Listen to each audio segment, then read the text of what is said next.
3 December મંગળવારના રોજ રાજપાડી બિરસા મુંડા ચોકથી ઝઘડિયા સુધીની અમે જે પદયાત્રા યોજી હતી ત્યારે રાજપાડી પોલીસ ઇન્સ્પેક્ટર સુખમ ગોહિલ દ્વારા પોતે અરજદાર બનીને અમારી સામે મારા સહિત 13 લોકો પર ગુનો દાખલ કર્યો છે।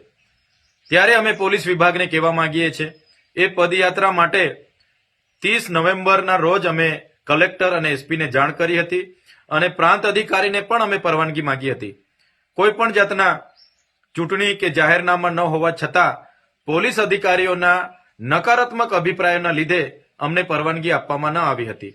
ત્યારે આ પદયાત્રા અમે ઝઘડિયાના વિસ્તારમાં ગેરકાયદેસર ચાલતી રેતીની લીઝો, સિલિકા પ્લાન્ટ, કોરી કરસોરો અને ભૂમાફિયા વિરોધમાં અમારી હતી।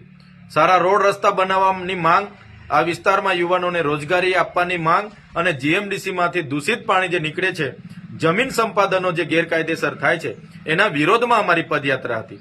આ પદયાત્રા દરમિયાન અમે કોઈ પણ ખાનગી, સરકારી કે કોઈ પણ વ્યક્તિને અમે હેરાન કે પરેશાન નથી કર્યા કે નથી અમે કોઈ જગ્યાએ ટ્રાફિકને અડચણરૂપ બન્યા। છતાંય પીઆઈ ગોહિલ દ્વારા જે અમારા પર ખોટી એફઆઈઆર કરવામાં આવી છે ત્યારે એ પીઆઈ ગોહિલ અને એમના એસપીને હું કહેવા માંગુ છું, તમારા પોલીસ અધિકારીઓ હપ્તા ઉઘરાવતા હોય એવા 35 વિડીયો મારી પાસે છે, એ હાલના તબક્કે જ હું તમને આપું છું। તમે એ લોકો પર કાર્યવાહી કરો અને તમે જે અમારા પર ખોટી એફઆઈઆર કરીને અમારો અવાજ દબાવવાની વાત કરી છે, આ અવાજ સંવિધાનનો અવાજ છે, આદિવાસીનો અવાજ છે, આ અવાજ ભરૂચની જનતાનો અવાજ છે।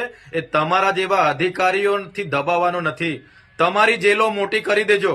અમે ટૂંક સમયમાં તમારી જેલ ભરો આંદોલન કરવા માટે આવી રહ્યા છે।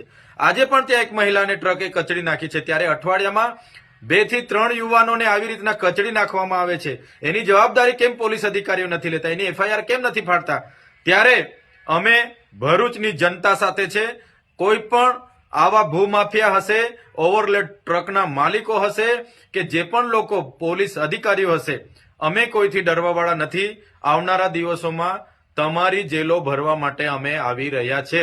જેલોની સંખ્યા અને સાઈઝ તમે વધાવી દેજો।